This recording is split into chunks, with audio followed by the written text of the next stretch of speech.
So you want to start making trap music. Well, you're going to need an 808.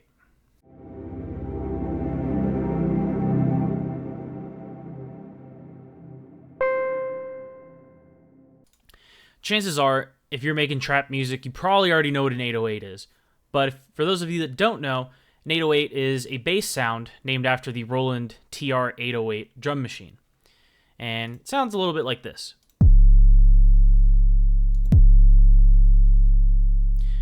Now this one here's a sample, so I could load this one and start playing with it immediately. But if you really want to get into the details and tailor your sound, you're going to want to make your own 808. So I'm using Ableton, but you can use any DAW you would like. And for the purposes of this video, I'm going to be using Serum 2.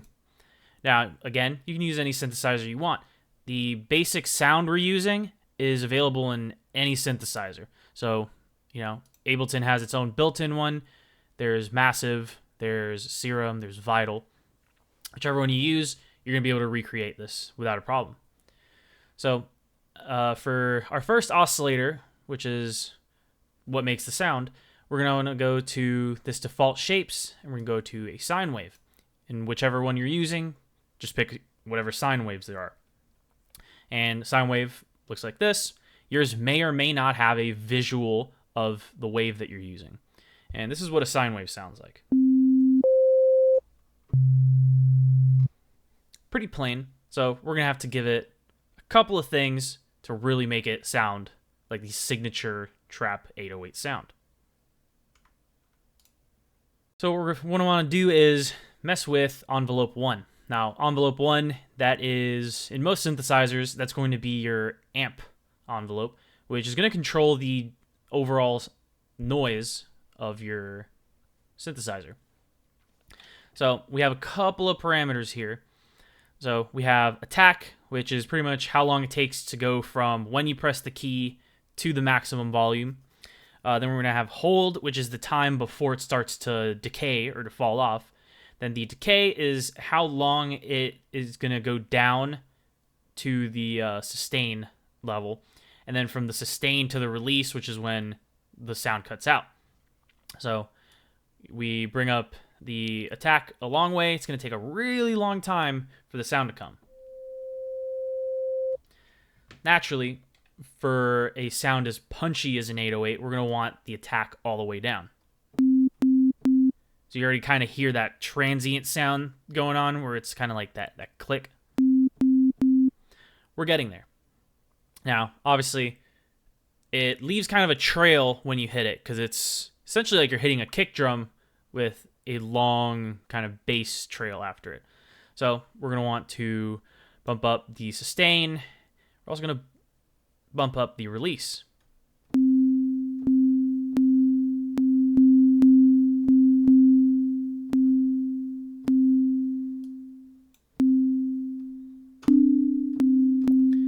So our envelope is looking good.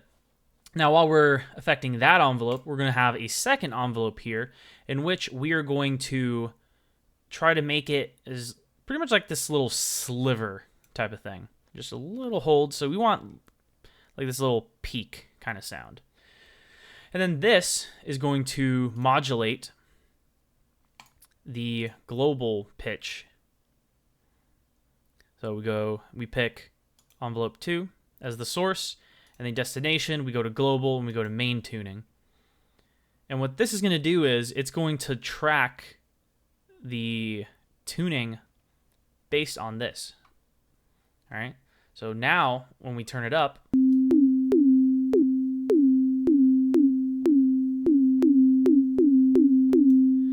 it has accentuated that transient.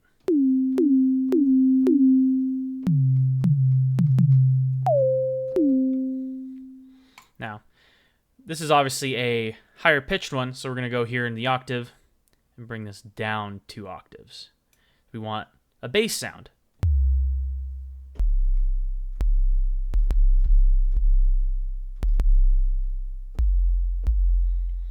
So now that we have our basic sound ready, we're going to start adding some effects. And we're going to keep it simple for the sake of brevity. and we're just going to add a compressor. So what this is going to do is it's going to tighten that sound and really give us that punchy sound we want. So we're going to up the ratio, lower the attack, and we're going to up the gain.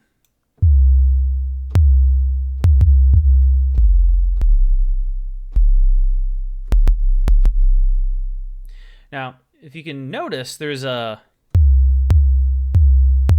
little too clicky.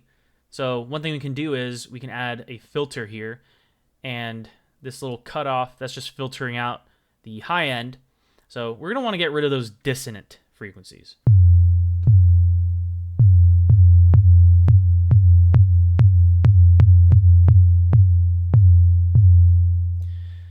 And we got rid of those dissonant frequencies without actually affecting the overall punchiness of it. So now that we have some compression on there, we're also going to go in with distortion.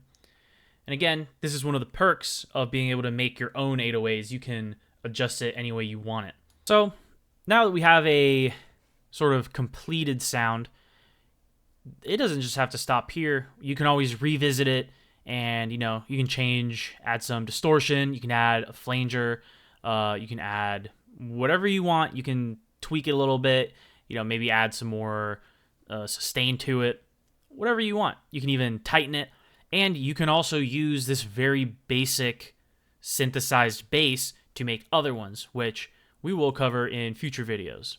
Now, just to show you, you can make this in any synthesizer. We saw how we make it in Serum, and we also have it in Wavetable, which is the Ableton default wavetable synthesizer. Again, we have it set to the sine wave, have the filter cutting off a little bit of it. Then we have a quick attack, pretty long sustain amp envelope. On the second envelope, we have a very quick shift, which is then routed to the pitch. We have it compressed and some overdrive. This is what this one sounds like.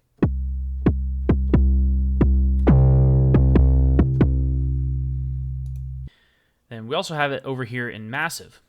So we have it set to the sine triangle wave on the first oscillator, and on the wavetable position, we have it set all the way to the sine wave, have it pitched down, and then we have that pitch modulated. We have the same filter, and then we also have some distortion elements. So this is what this one sounds like.